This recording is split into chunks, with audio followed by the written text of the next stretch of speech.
Okay, so welcome to everyone about this discussion about involvement. It says there November 2020. It is actually May 2021. My apologies for that. So I'm just going to throw out a question to you guys first. What do you think involvement is?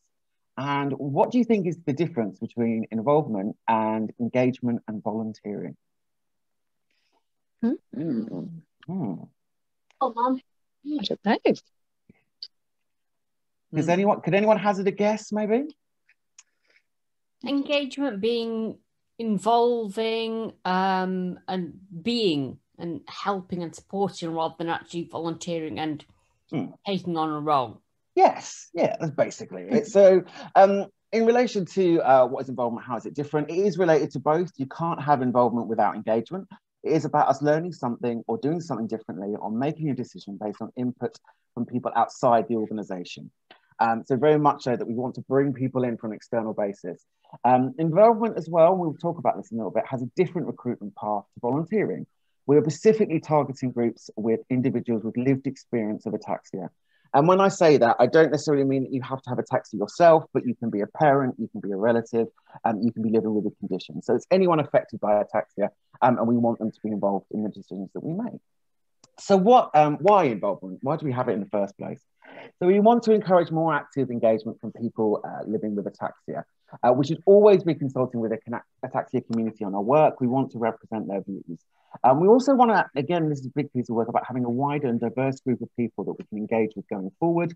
And also, again, it's used quite regularly across the sector. So I put some links in here.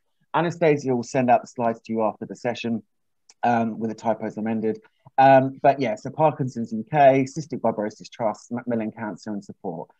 Very much so. They have a wide variety of kind of opportunities to become involved in an organisation.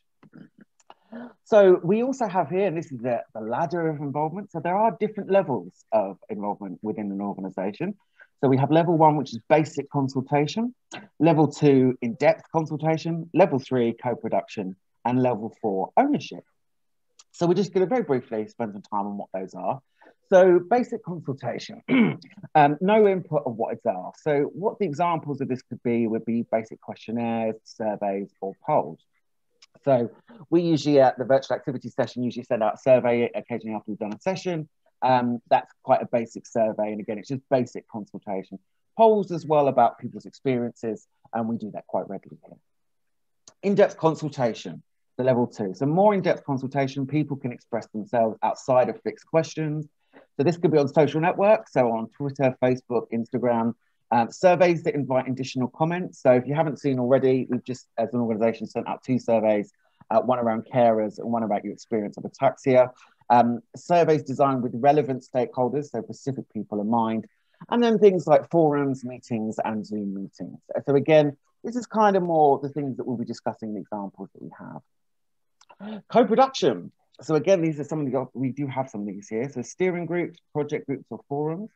People are treated as equal members with colleagues and professionals, e.g. clinicians. Any kind of project can be co-produced. So again, this is something that we'd like to be working towards as an organisation on any piece of work that we're doing. Level 4, ownership. So these are initiatives that are owned and controlled by people with ataxia, families, and others. So an example of that, although there is volunteering, but an example of it can be the branch and support groups because they are, in some respects, an independent, part of the organisation. That you decide on the agenda, you decide on what people's needs are within that group. Same thing as well with the 16 to 30 project, but certainly that's more stuff that we would like to be looking forward to moving forward. So we have a load of options here. And again, there'll be things that we might develop in the future, I think as well. These are just some of these things as well are provisional. So these are things that have come from Sue, our chief executive, and also the other teams that we have in place. So I'm just going to go through some of them. So finance subcommittee. Finance subcommittee is obviously looking at the finances of what money is coming in and what money is being spent. Again, maybe, if you had some experience in either doing accounts or you're interested in mathematics in any way, shape or form, or would just be interested in seeing the numbers of the organisation. Again, that could be something. And then usually, to my understanding, that meets on a quarterly basis. HR subcommittee. So this will be looking at our staff policies and procedures, looking at our learning development. And again, this will be a new committee that's being established. Fundraising and marketing. So again, we have obviously a great need to raise money for us as an organisation, and also as marketing, what messages are going out by the organisation through the magazine as well. Patrick, welcome. Diversity and inclusion. So this is more of a short-term thing, but we are looking at actually addressing, what are the infrastructures about our inclusion policies and our diversity, just to make sure that we're obviously being as inclusive as possible, that everyone is being included in us as an organisation, and we're not turning anybody away. Richard's here as well, he's a trustee. So we also have as well our Intercontrol Steering Committee. So Richard is on that, and actually as part of that, we look at the direction of In-Control. So that's me and Anastasia. We report into that steering committee about what work we're doing, reporting on the impact that we're having, what should we be doing going forward. There's also provisionally a new group around looking at services. So In-Control is part of this, but actually looking at what services we want to deliver and design moving forward. The Research Advisory Panel, now that works with obviously the research team, meets on a quarterly basis. Medical Advisory Panel, again, along lines of working with research about advice to people with ataxia. Policy, so what policy we are sort of giving out as an organisation, what policy and guidelines are we giving to government or other organisations that we feed into, like Ataxia, and then the magazine. So again, this is a relatively new one, it's a provisional idea, but it's something that actually, feeding into what should be, included in the magazine that be of interest to people with ataxia. So just to give you an idea of kind of the what process we're using here. So again, we'd always want to make sure we're looking to recruit participants, that we're managing expectations, and we'll talk about that in a bit as well, so that everyone understands what's expected of them and what we think you should be delivering on. The support to deliver the role. So a lot of these involvement things will be, it could be ad hoc, there could be a couple of meetings, but we'll always give you support about either accessing Zoom or if it's face-to-face. Also as well, sharing the plan about what is this involvement for, what are we looking to achieve. Evaluating the impact. So again, we would be asking you guys about, how did you find the experience, what had worked, what hadn't. The change process, so what has actually been implemented from this group. So we could obviously have people coming together and discussing things, but actually what further actions are coming out of that. It's really important involvement that what results have come out of that. Time to feedback, and then we go around again.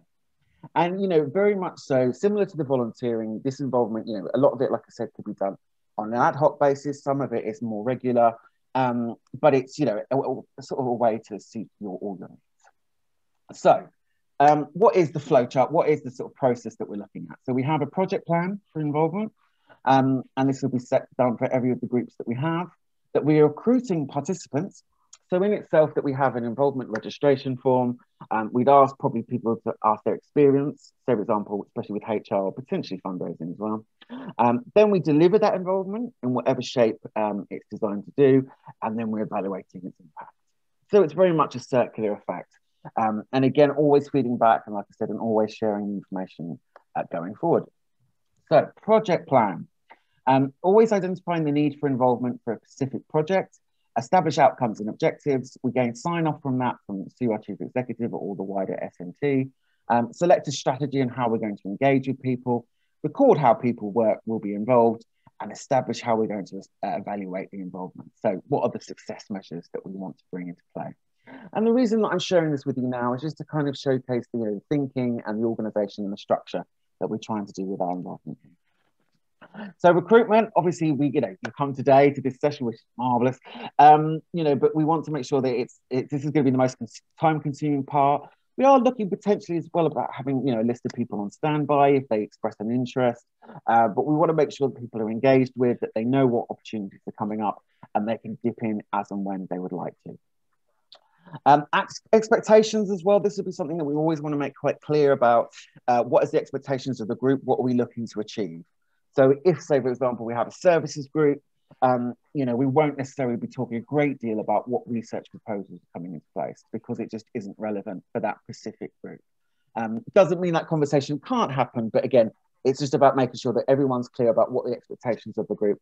A lot of times as well, we will have a terms of reference for each of the groups. So you can understand about what is it they're actually asking of me, what's the expectations of it, and what's the kind of remit, what we're looking to achieve. So also as well with the expectations, we're always going to be quite clear about the reward and recognition, that there's always a time commitment that's quite clear, professional boundaries, so everyone is treated as equals, there's anticipated outcomes, and we always refer, sometimes we have to refer back to the terms of reference to ensure that there's no misunderstanding. Because certainly as well, some of these groups might carry on for a longer period of time, people might get a bit lost, and like as an example, like I said earlier, talking about research when it's not really relevant to their project plan. Support, so we want to make sure it's accessible, that their information is clear, also as well that there's potentially some personal development. So, you know, you can go into volunteering, you can also try out other involvement steering committees as well, that we're always offering, you know, a range of opportunities for you to become involved.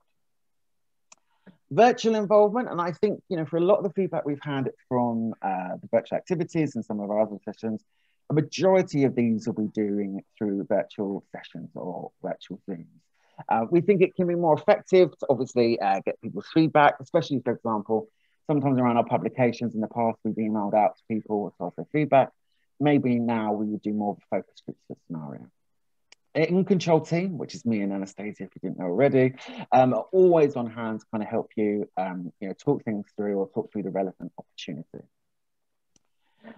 Always as well, you know, I'll bang on about this, but it's really important that obviously we are evaluating the impact of the involvement. So that, you know, could be through the notes that we take, but the decisions that are being made, and always you're being made aware. So it's feeding back into it going forward. So a requirement to feedback to participants on the use of involvement, make sure that we have qualitative. Qualitative means, I say quality. Qualitative means actually you give more of an example description. Quantitative is more about numbers. Numbers of surveys completed, number of people involved, the different kinds of people that were involved, the impact of that involvement, and then we might also ask you for testimonials as well. Now, if you had a bad experience, obviously you don't have to say anything at all, but if it's something that, you know, you've had a really good experience with us, or it's been really challenging for you, or, you know, you would like to go through Freedom Pocket how we could do it better, then we're always willing to hear that. In control team as well, that's what we're here for, always to provide support around. Now, very quickly, I know some of you are already volunteers, but I just couldn't take the opportunity of being here and not talk about volunteering as well. So some of you are already volunteers with us already, but obviously if you are interested in volunteering, it's slightly different. It's more of an ongoing, regular thing. We have an induction, we have training in relation to these roles. And so we have our telephone befriending, which Derek does, I believe. And it's basically connecting with someone, having a chat once a week. Are you still doing it, Derek? Yep. Magic. Media ambassadors, so they basically collate doing blog posts or blogs and liaising with Leanna and our communications team. Virtual activities, which some of you know about, but I love them, obviously. This is a virtual activity today. We usually have them on every Friday. We've had volunteers help us out throughout the project. Branch and support groups, again, I'm pointing at Derek, but Derek does run one in Farnham. Training ambassador. Angela, are you a training ambassador, Angela? No, oops. Sorry. But yes, we have a training ambassador. They do all about ataxia, and they talk about their lived experience there. NHS ambassador, so lobbying in your local area, the NHS for services to raise awareness around ataxia. 16 to 30 support group, that's run by Gemma, but we're always looking for new volunteers to help with that.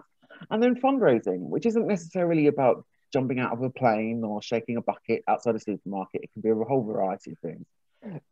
For instance, now we're looking for volunteers to help us at the marathon events, where basically you just help some people sign in, shout at runners, saying like, well done as they go past, that kind of thing.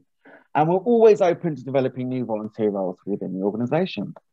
And why volunteering? So it develops new skills and experience. It's good for our CV. It's an opportunity to meet with other volunteers. It boosts self-esteem and increases emotional well-being. So I don't know if anyone knows this, but actually there are a lot of studies to show that it releases endorphins into your system, volunteering, because if you do something of your own free will to help other people, it releases endorphins. Endorphins is the chemical that kind of makes us happy. So actually it's a much healthier way than maybe going down the pub and having 12 shandies.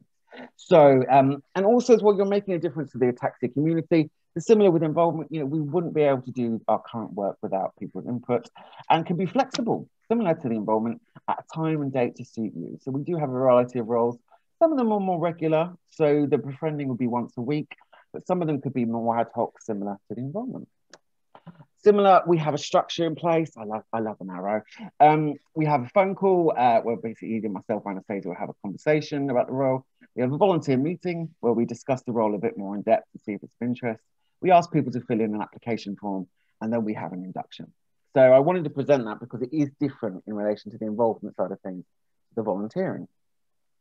The tools that we have as well, so obviously we've been doing a bit longer, we have a Facebook group, there's a link there. It's a private Facebook group, so nobody else sees it. We have our e-learning, so we do e-learning in safeguarding, health and safety, and equality and diversity. We have a group supervisions once a quarter, so Anastasia is just setting up the ones for July. We have an e-newsletter, goes out once a month to all our volunteers. And then we have our conferences, which we always need volunteers to help alongside those. So obviously we're having the Wellbeing one now in June, and obviously we've got the national one in October. We have an exit interview to record your experiences. So again, always on that feedback angle.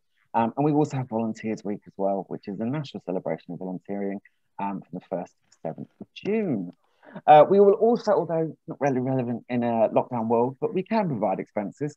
Obviously within remit, don't travel 300 miles, but we can give you money if you need us to. We have an ID badge that we can create for volunteers as well. Some of our volunteers have email addresses because it's relevant to them, especially the media ambassadors. And we also have a volunteer handbook and a volunteer agreement. We are just at this moment going to be putting those up on our website so everyone can access those as volunteers. So, just wrapping up here, coming to the end, but thank you so much. We're going to take questions in a bit, don't worry. But effective involvement and volunteering can benefit Ataxia UK in the wider stakeholder engagement, wider awareness of the charity's aims, and more impact going forward. Because that's the really desired opportunity, I imagine, for you guys and also for us as well. For those involved, we can offer a meaningful difference to Ataxia UK works and ensure all views are heard. We want to offer flexible and impactful opportunities for all stakeholders.